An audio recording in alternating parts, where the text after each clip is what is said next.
Bonjour et bienvenue à ce nouveau cours sur l'intégration. On va commencer par la correction des exercices qui étaient à faire pour aujourd'hui. Alors, le premier c'était celui-là, le 43, où il fallait calculer la valeur exacte de chacune des intégrales suivantes en trouvant du coup une primitive. Donc ici, on va toujours utiliser la définition que nous avons donnée, qui nous permet d'affirmer que si grand f est une primitive de la fonction f de x, eh bien l'intégrale de f de x entre a et b en dx, eh bien ça c'est égal à la différence entre grand f calculé en b et grand f évalué en a. D'accord? Donc ça c'est l'outil théorique que nous allons mettre en pratique ici.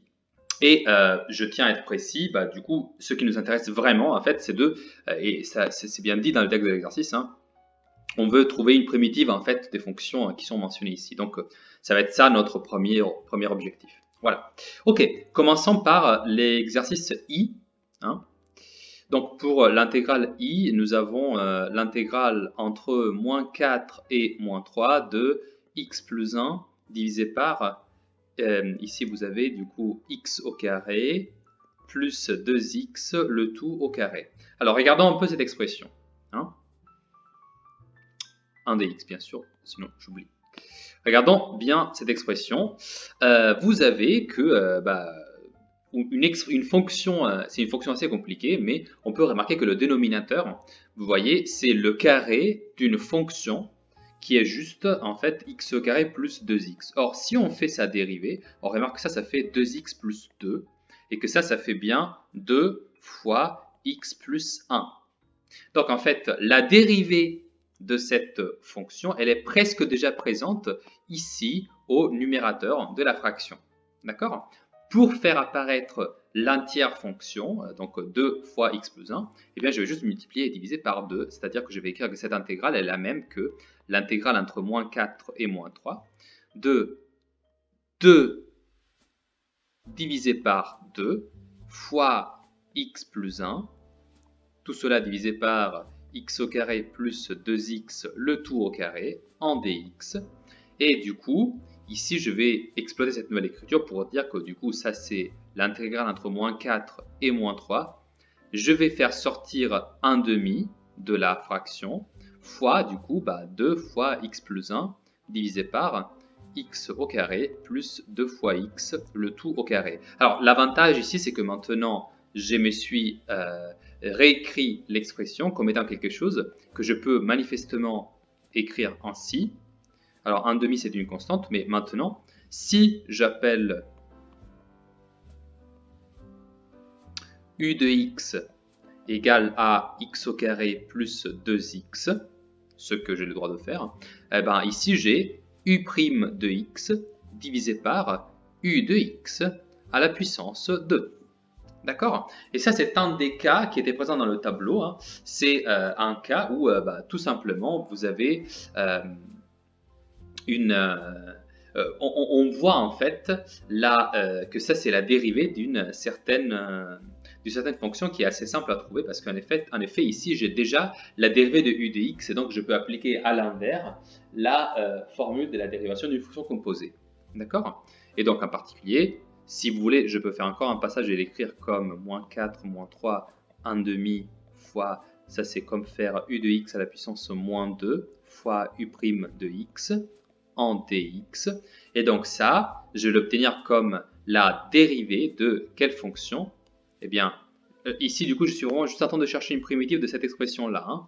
Je vais donc chercher à écrire f de x, et ici j'exploite du coup ce que je connais sur les primitives des expressions de cette forme-là, et je peux dire que du coup, ce sera égal à u de x à la puissance moins 2 plus 1, divisé par la même chose, moins 2 plus 1, et évidemment, toujours multiplié fois 1 demi, parce que bien sûr, c'est une constante, et les constantes multiplicatives, elles restent là-bas tout le temps. Alors, je vais juste vérifier que j'ai bien trouvé la primitive que j'ai cherchée, parce qu'effectivement, grand f de x, si je l'écris, du coup, ça me fait 1 demi fois, alors, u de x, on avait dit que c'était x au carré plus 2x, le tout à la puissance moins 1. Ici, j'ai moins 2 plus 1 à faire, ça fait moins 1.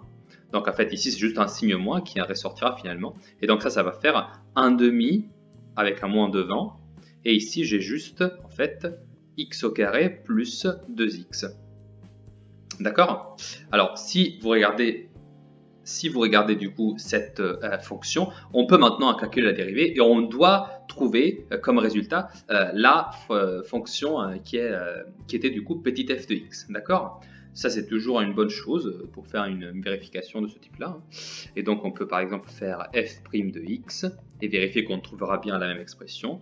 Eh bien, si j'effectue cette dérivée, je peux commencer à dériver. Je préfère, ça va être un peu plus simple, de prendre l'expression écrite de cette forme-là, x au carré plus 2x à la puissance moins 1. Voilà, j'effectue du coup cette dérivée-là et je vais trouver du coup moins 1 demi qui reste parce que c'est une constante, fois. Alors, moins 1, je le retrouve ici, fois x au carré plus 2x à la puissance moins 2 parce que j'ai baisse de 1 à l'exposant. Et je dois multiplier fois la dérivée de x carré plus 2x, donc ça fait 2x plus 2. Et donc je fais tout ce produit et je trouve moins et moins, ça fait plus. Donc ça fait juste 1 demi fois x au carré plus 2x à la puissance 2, je l'écris juste au dénominateur, fois 2 fois x plus 1. Ici je peux donc simplifier le 2 et je me retrouve avec x plus 1 divisé par x au carré plus 2x, le tout au carré. Encore une fois, tout ce procès ici, toute cette procédé-là, vous n'avez pas besoin de le faire à chaque fois. Je l'ai fait juste parce que je voulais être le plus clair possible. D'accord? Bon, on a trouvé du coup une belle primitive. Et qu'est-ce que je dois faire pour trouver du coup cette intégrale? Eh bien, je me l'écris juste ici. Eh bien, je vais calculer du coup, je vais évaluer, excusez-moi, cette primitive que j'ai trouvée, grand f de x, donc moins 1 demi fois 1 divisé par x au carré plus 2x, et bien ça, je vais l'évaluer entre moins 4 et moins 3. Autrement dit, je vais faire moins 1 demi fois 1 divisé par... Alors d'abord, je mets moins 3, donc je vais faire moins 3 au carré plus 2 fois moins 3. À tout cela, je vais soustraire du coup moins. Et là, je vais faire moins 1 demi fois 1 divisé par moins 4, le tout au carré, plus 2 fois moins 4. Voilà. OK. J'effectue le calcul. Moins 1 demi fois 1 divisé par 9 moins 6. Vous allez voir ici, ça va devenir très simple. Ici, moins et moins, ça devient plus. 1 demi fois 1 divisé par... Alors ça, c'est 16 moins 8. Et donc... En définitive, je vais trouver moins 1 demi fois 1 divisé par 9 moins 6, ça fait 3. Plus 1 demi fois 1 divisé par 16 moins 8, ça fait 8. Et encore, ça va me donner du coup moins 1 sur 6 plus 1 sur 8.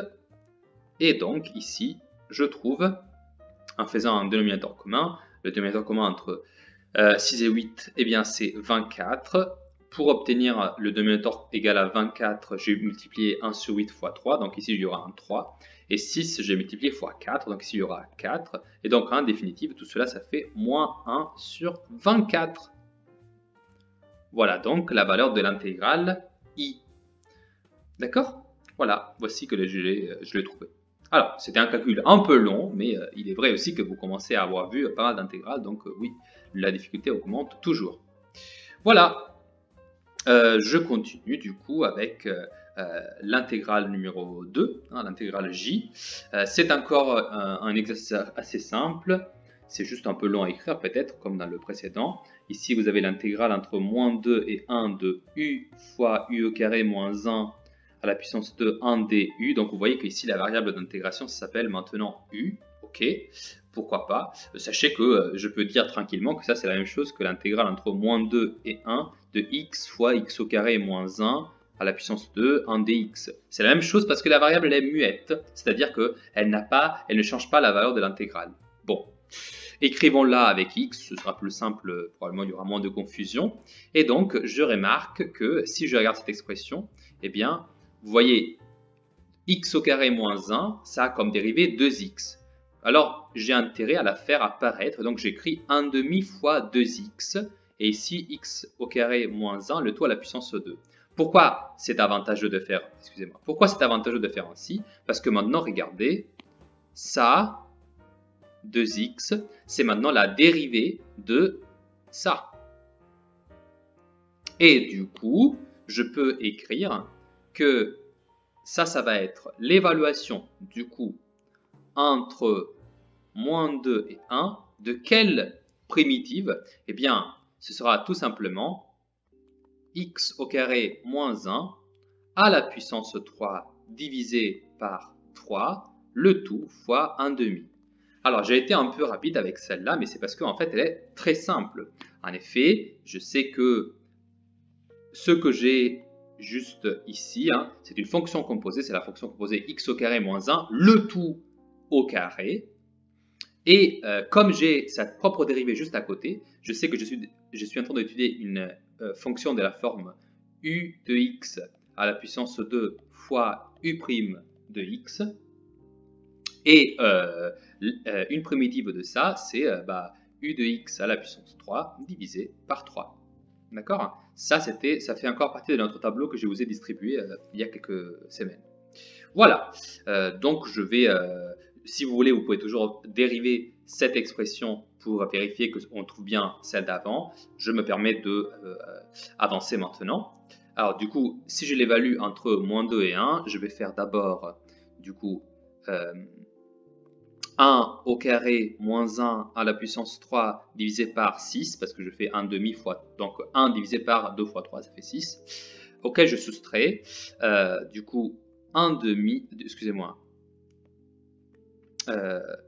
moins 2 à la puissance 2 moins 1, le tout à la puissance 3, le tout divisé par toujours 6. Voilà, je fais le calcul. Ici, vous avez 1 moins 1, je pense que vous l'avez vu, c'est 0. Donc ça, c'est 0. Auquel je soustrais, et bien ici, j'ai, alors, moins 2 à la puissance 2, ça fait 4. 4 moins 1, ça fait 3. Donc là, j'ai 3 au cube divisé par 6. Et ici, je vais trouver du coup moins 27 divisé par 6. Je peux simplifier par 3. Et je trouve du coup moins 9 divisé par 2. Voilà, donc ça fait moins 4,5. Ok? Encore une fois, une intégrale, ça correspond à la fin à une valeur numérique, parce que c'est comme si vous étiez en train d'évaluer une R. Donc c'est normal que ça fasse une valeur numérique comme celle-ci. Ok, la troisième encore, c'est toujours assez simple. Je vous la fais tout de suite. Nous allons du coup intégrer cette fonction. Eh bien, je vous écris directement ici. Du coup, alors regardons encore si on peut trouver une expression qui nous aide un peu à faire ce calcul. Alors encore une fois, c'est assez simple. Regardez, vous avez la racine carrée de x au carré moins 1.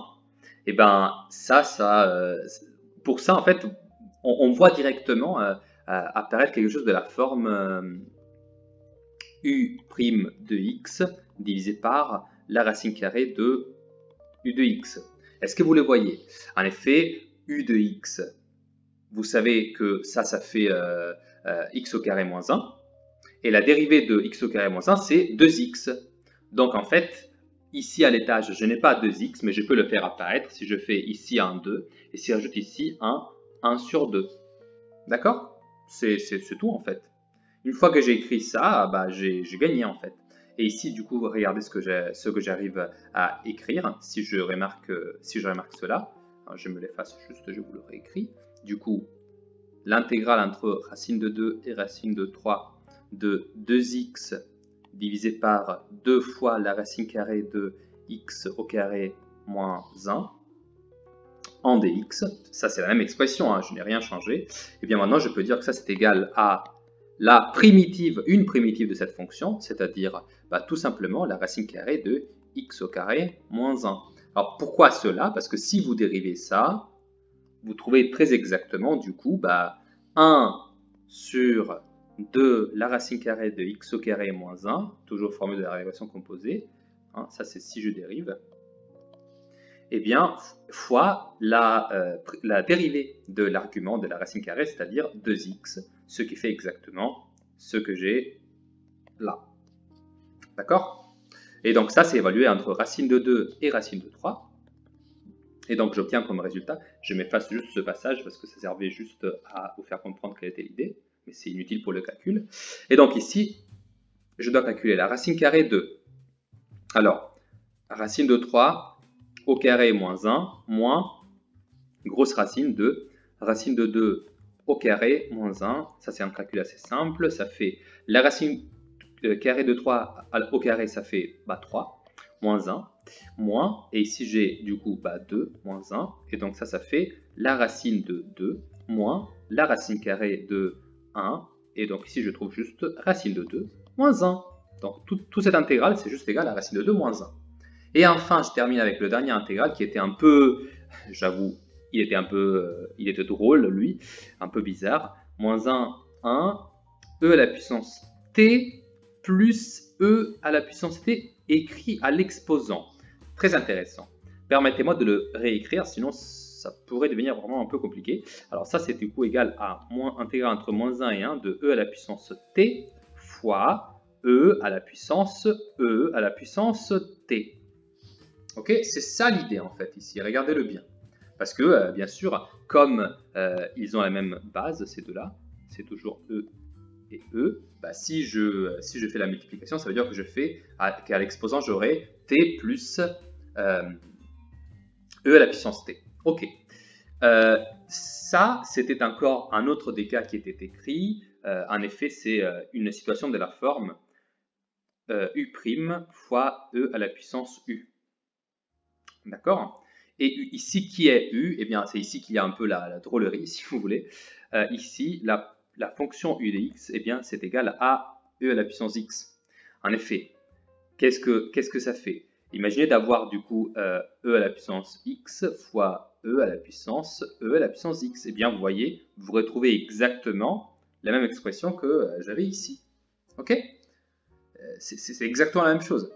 Et je sais que si je cherche une primitive de cette expression, eh ben, ce sera juste e à la puissance u. Parce qu'en effet, e à la puissance u dérivée, ça me donne bien u' fois e à la puissance u. D'accord? Donc ici, je sais qu'une primitive de ça, ben, ce sera e à la puissance t. Voilà, tout simplement.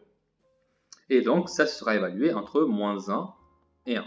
Si vous n'y croyez pas, dérivez e à la puissance t. Ça va vous faire exactement e à la puissance t fois e à la puissance t.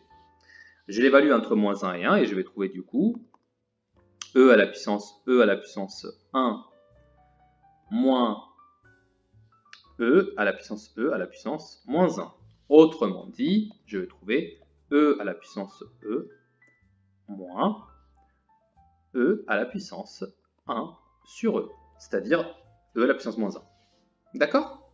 Et je le laisse comme ça, je ne peux pas trop le simplifier autrement, mais c'est un nombre, ça c'est une valeur numérique. D'accord? Vous n'avez pas besoin de faire plus que cela. Voilà donc pour l'exercice 43. Hein. Oui, c'était un peu long, mais c'était nécessaire. On va maintenant corriger l'exercice 48. Alors, d'abord, je me fais juste un peu d'espace. Pourquoi on ne peut pas calculer cette intégrale directement? Alors, on le regarde, et effectivement, si on regarde un peu quelle est cette fonction, je ne vois pas trop quelle peut être une primitive à elle. Ce n'est pas très évident, ici ce n'est pas trivial. D'accord? Donc, il nous suggère deux méthodes pour le faire. Ok? Première méthode, on va essayer de décomposer i en deux intégrales calculables. Et pour ce faire, je remarque simplement la chose suivante. C'est-à-dire que 1, c'est égal à e à la x plus 1 moins e à la puissance x. Vous voyez bien que j'écris en fait la somme de deux choses qui sont l'une l'opposé de l'autre, donc ça va faire 0 la somme. Et je vais vous montrer que ça a un grand intérêt. En effet, ça fait que i, le même intégral, je peux l'écrire du coup comme étant égal à l'intégrale entre 0 et 1. Au dénominateur, je laisse toujours e à la puissance x plus 1. Et au numérateur, du coup, j'écris e à la puissance x plus 1 moins e à la puissance x. Tout cela en dx, d'accord? Pourquoi j'ai intérêt à faire ça? Pourquoi? Eh bien, laissez-moi juste vous le montrer. Et je peux écrire que ça, c'est égal maintenant à... Regardez comme je sépare la fraction. Ça, c'est e à la puissance x plus 1 divisé par e à la puissance x plus 1 plus, excusez-moi, plutôt moins Et ici, j'ai e à la puissance x divisé par e à la puissance x plus 1. C'est logique que ce soit vrai parce que ici, j'ai juste décomposé en utilisant deux fractions qui ont le même dénominateur. Tout cela, bien sûr, en dx. Alors, pourquoi j'ai intérêt à faire ça? Eh bien, parce que maintenant, j'exploite à cette étape-là la propriété de linéarité de l'intégrale. Et grâce à la linéarité, je peux affirmer que du coup, ça c'est égal à l'intégrale entre 0 et 1 de e à la puissance x plus 1 divisé par e à la puissance x plus 1 en dx, moins l'intégrale entre 0 et 1 de e à la puissance x divisé par e à la puissance x plus 1 en dx. Et pourquoi ça me fait très plaisir? Eh bien parce que cette belle fraction-là, elle vaut juste 1, donc c'est l'intégrale entre 0 et 1 de 1. Donc super simple. Et ça, c'est aussi une expression simple parce que vous remarquerez que au numérateur, juste ici, j'ai la dérivée, ça c'est u', et ça c'est u. Vous voyez, j'ai une expression de la forme u' divisé par u, des plus simples du coup à traiter. Et maintenant, je le résous du coup, je peux le résoudre. Et j'écris que du coup, ça c'est l'intégrale entre 0 et 1 de 1 de x, à laquelle je soustrais l'intégrale entre 0 et 1 de, du coup,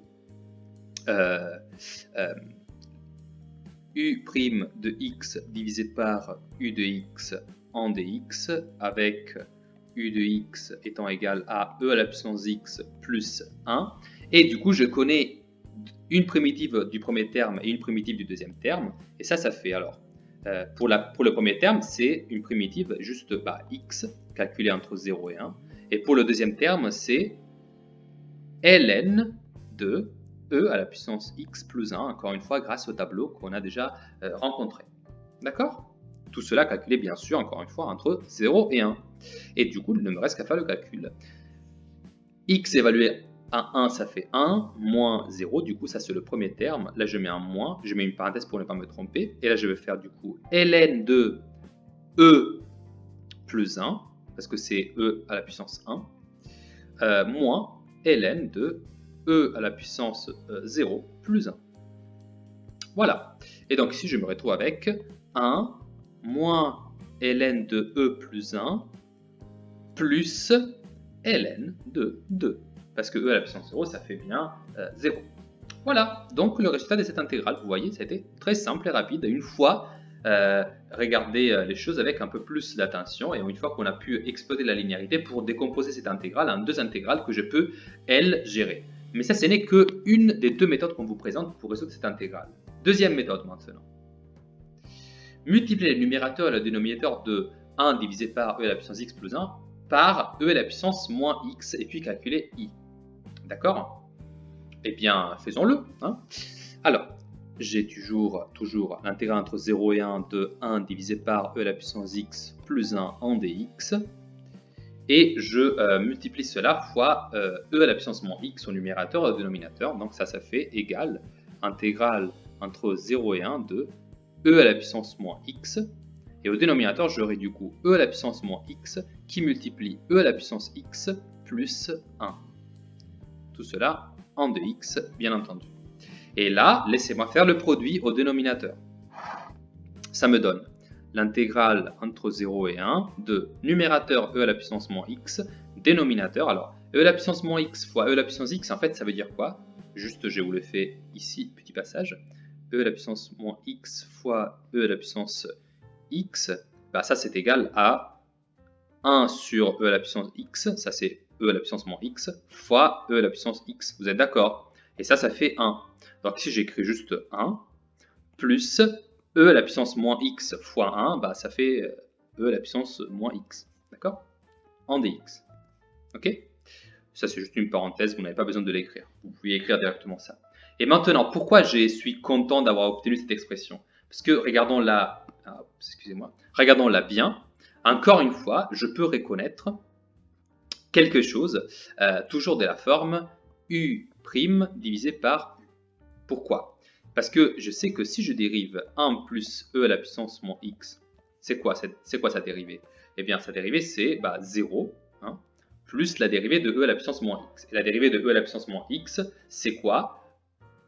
C'est juste moins e à la puissance moins x. d'accord, grâce à la formule de la dérivée d'une fonction composée. Donc ici, si je veux trouver la dérivée au numérateur, tout ce qu'il me faut faire, c'est juste de multiplier fois moins 1. En effet, je peux écrire que ça, c'est encore égal à l'intégrale entre 0 et 1 de moins toute la fraction, moins, comme ça c'est 2 fois moins, que ça fait plus e à la puissance moins x, le tout divisé par 1 plus e à la puissance moins x. D'accord?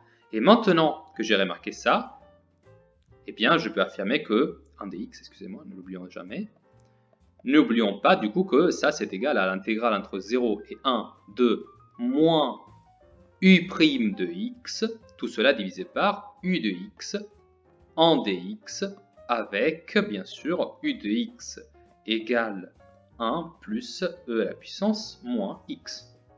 Voilà comment je peux sortir du coup le résultat de cette intégrale. Ok, et maintenant du coup effectuons le calcul.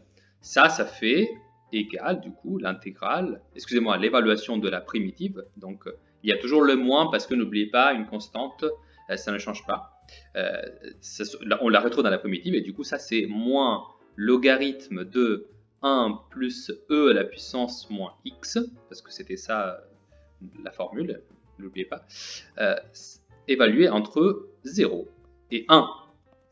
Et ça va me donner du coup, alors, moins ln de 1 plus e à la puissance moins 1, moins, et du coup, il y a encore un moins que je réécris ici, ln de 1 plus e à la puissance moins x. Excusez-moi, je l'évalue à 0, pardon, j'ai oublié. Donc ça fait e à la puissance 0, parce que moins 0, ça fait toujours 0. Et donc ici, j'ai moins ln de 1 plus e à la puissance moins 1, plus ln de, excusez-moi, j'ai oublié une parenthèse, 1 plus 1, ça fait 2, donc là j'ai ln de 2.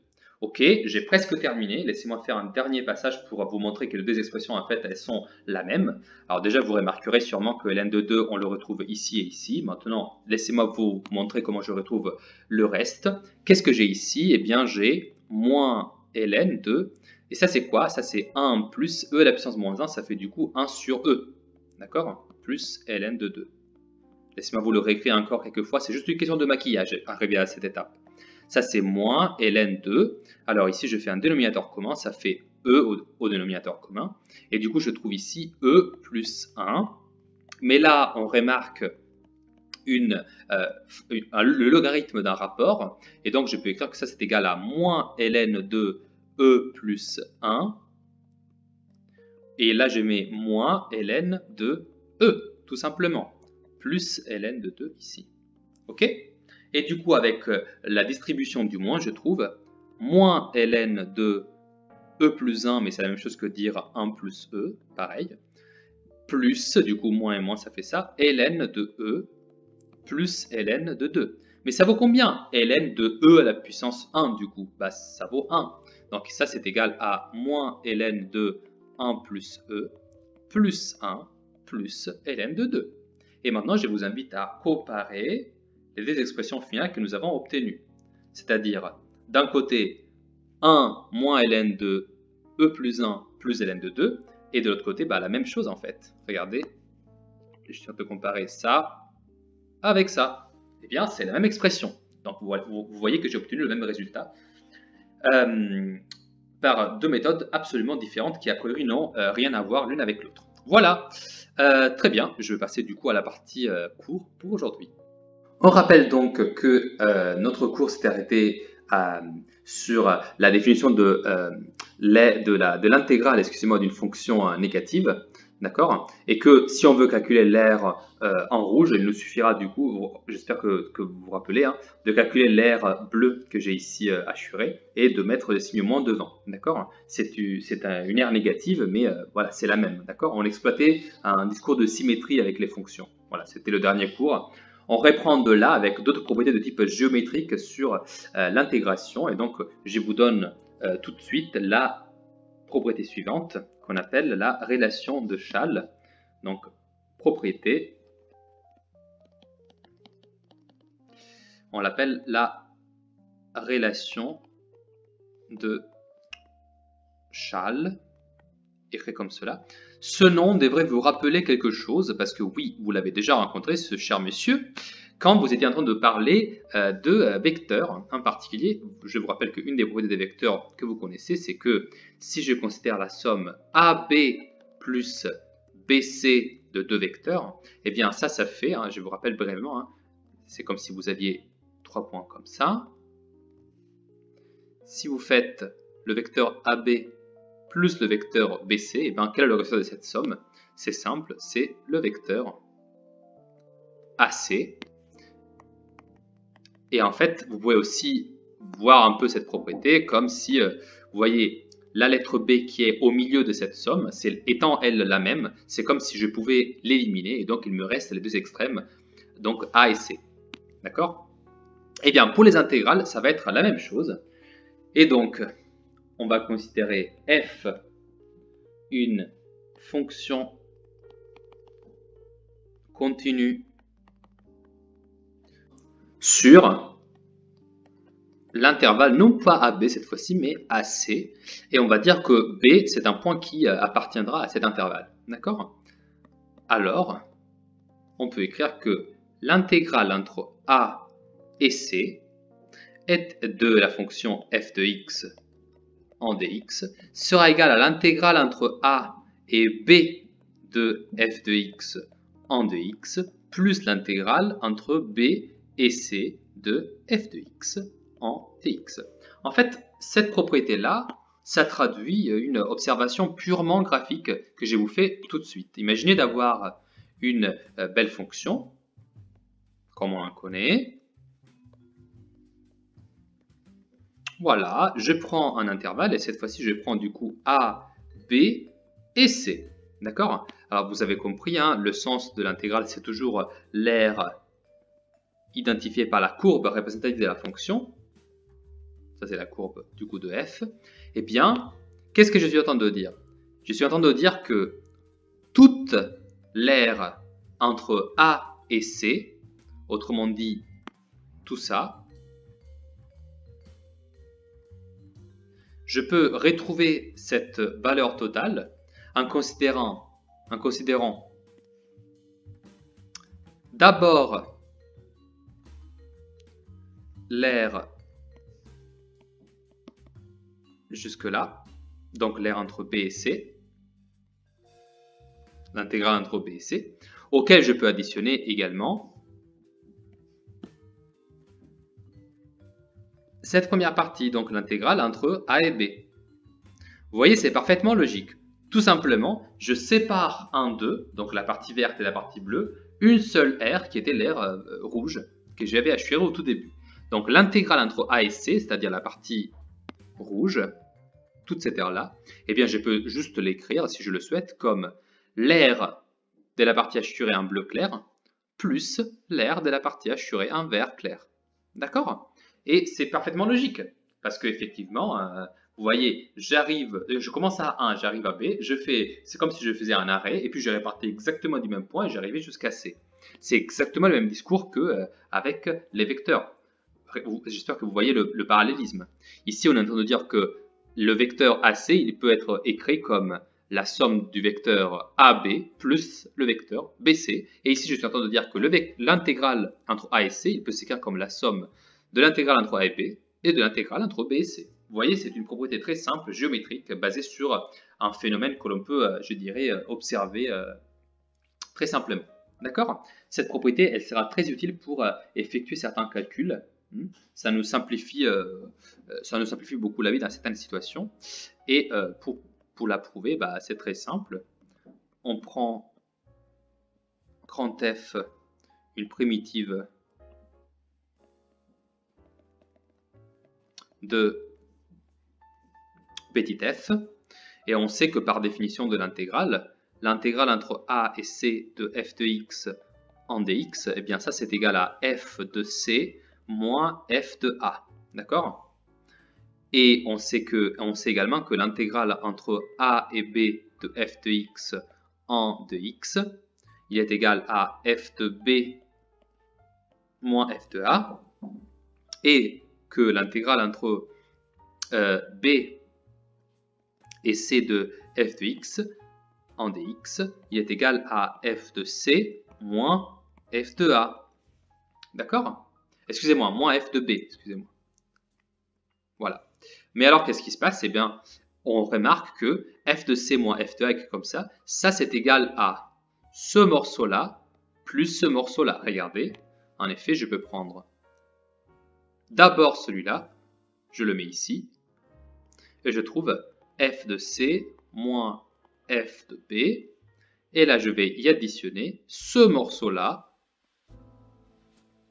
et ça me donnera f de b moins f de a. Et regardez, le f de b qui est là avec le f de b qui est là, comme ils ont les signes opposés, ils se simplifient, et tout ce qui me reste, c'est bien f de c moins f de a. Donc j'ai bien démontré ce que je m'étais proposé de montrer, c'est-à-dire la relation de Schall. Vous voyez, ça a été très simple, très rapide. Et donc je tiens à terminer la partie cours d'aujourd'hui avec un autre exemple d'une application en fait de la propriété de la linéarité que je vous ai déjà introduit il y a quelques semaines. En particulier, je vous rappelle, hein, la linéarité, c'était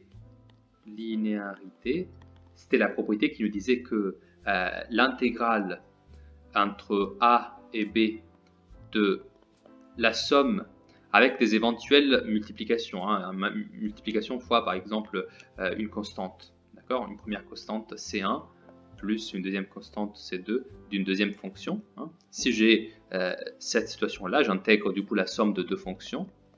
Ça, c'est égal à première constante, l'intégrale entre a et b de f de x en dx, plus deuxième constante C2, intégrale toujours entre a et b de g de x en dx. C'était ça la linéarité.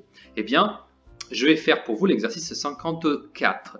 Donc ici, vous voyez que je me suis rappelé l'exercice 53 et 54, mais j'ai en fait réécrit le 53 seulement pour avoir la même consigne, parce que ici dans l'exercice, il parle d'avoir la même consigne, d'accord? Alors du coup, qu'est-ce que c'est qu'il faut faire? Il demande de calculer i plus j et i moins j, et d'en déduire les deux valeurs de i et de j. Calmons-nous un instant, de quoi on parle? Alors logiquement, ça c'est la quantité i, c'est donc l'intégrale entre 0 et pi de cosinus au carré de t en dt. Et cette quantité-là, croyez-moi, avec vos connaissances actuelles, bah, c'est juste impossible à déterminer. Et de la même façon, l'intégrale entre 0 et pi de sinus au carré de t en dt, bah, ça aussi, désolé, mais c'est trop compliqué pour le moment à calculer. Cependant, je peux calculer aisément i plus j et i moins j. Pourquoi? Alors, essayons. I plus j, en fait, ça revient à faire l'intégrale entre 0 et pi de cosinus au carré de t en dt, plus l'intégrale entre 0 et pi de sinus au carré de t en dt. Et grâce à la propriété de linéarité, comme je remarque ici que les extrêmes de l'intégrale sont tout à fait les mêmes, la variable d'intégration aussi, même si ce n'était pas nécessaire, mais ici, j'espère que vous comprenez que ça vous invite à le faire un peu, eh bien, je peux écrire que ça, c'est égal à l'intégrale entre 0 et pi de cosinus au carré de t plus sinus au carré de t en dt. D'accord? Alors, pourquoi j'ai intérêt à faire ça? Eh bien, parce que vous devrez vous rappeler d'une propriété clé de la trigonométrie dont je vous ai déjà donné plusieurs fois l'expression, qui nous dit que sinus au carré de x plus cosinus au carré de x, ça fait 1. Ça, c'est une règle vraie pour tout x appartenant à R.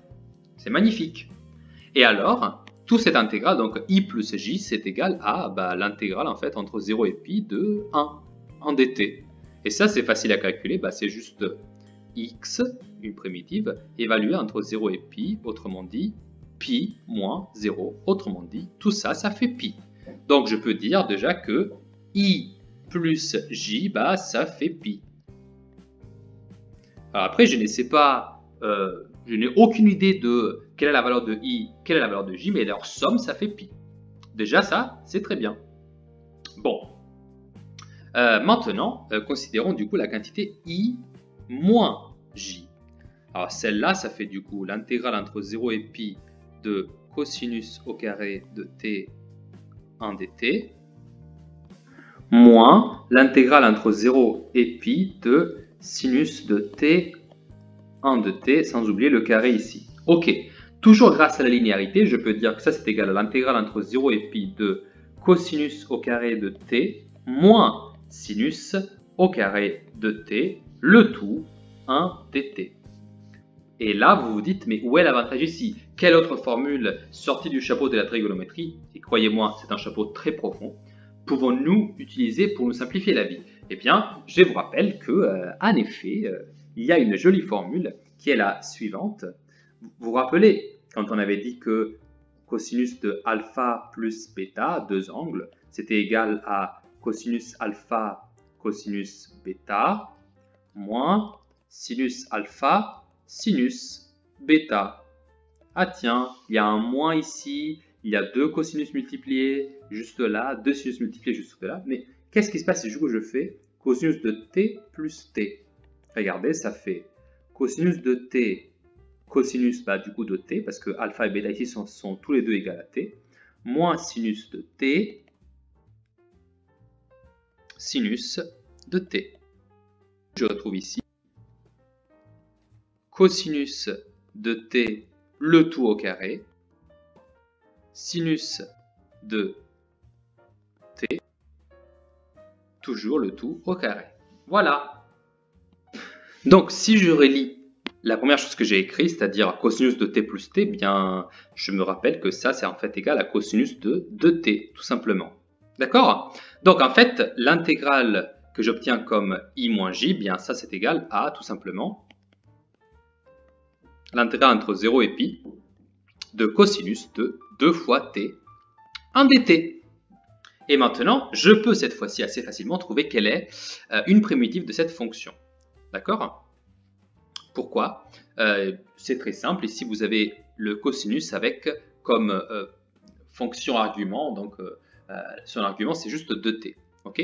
Alors, il est vrai, ce serait bien d'avoir la dérivée de cette fonction juste à côté comme facteur multiplicatif. Mais même si je ne l'ai pas, je peux le faire apparaître. En effet, je peux écrire que ça, c'est égal à l'intégrale entre 0 et pi de quoi? De 2 demi cosinus de 2t, 1 de t. Et pourquoi j'ai intérêt à rajouter ce 2 demi qui vaut justement 1? Eh bien, juste parce que, en fait, ça, c'est égal à, du coup, 1 demi, c'est le facteur que je fais sortir de l'intégrale, intégrale entre 0 et pi de, du coup, 2 fois cosinus de 2t. Vous voyez, c'est la même quantité, mais maintenant, l'avantage, c'est que j'ai écrit une expression de la forme u' fois cosinus de u. D'accord? Avec du coup 2 qui est la dérivée de t. Très bien. Très bien. Et donc, quelle est la primitive de cosinus? Ça, on le sait, c'est sinus. Et donc, ce que je trouve ici, c'est égal à 1 demi.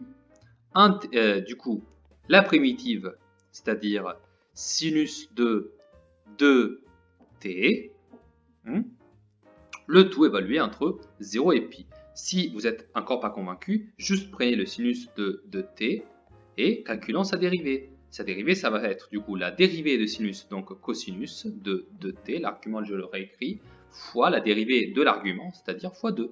Donc vous voyez, je retrouve bien la fonction qui était là. Sans oublier que j'ai toujours là le facteur 1 demi que je ne dois pas oublier. Et donc ici, je effectue le calcul, ça fait du coup 1 demi fois, alors sinus de 2 fois pi, parce que t égale à pi, moins sinus de 2 fois 0, donc sinus de 0. Et là, je peux effectuer les calculs. Alors, ça fait du coup 1 demi fois... Alors, le sinus de 2pi, c'est assez simple à calculer. J'espère que vous vous rappelez que dans le cercle trigonométrique, 2pi, il est là. Quel est le sinus de ce point? Il suffit de le lire ici, c'est bien juste égal à 0. Donc ça fait 0.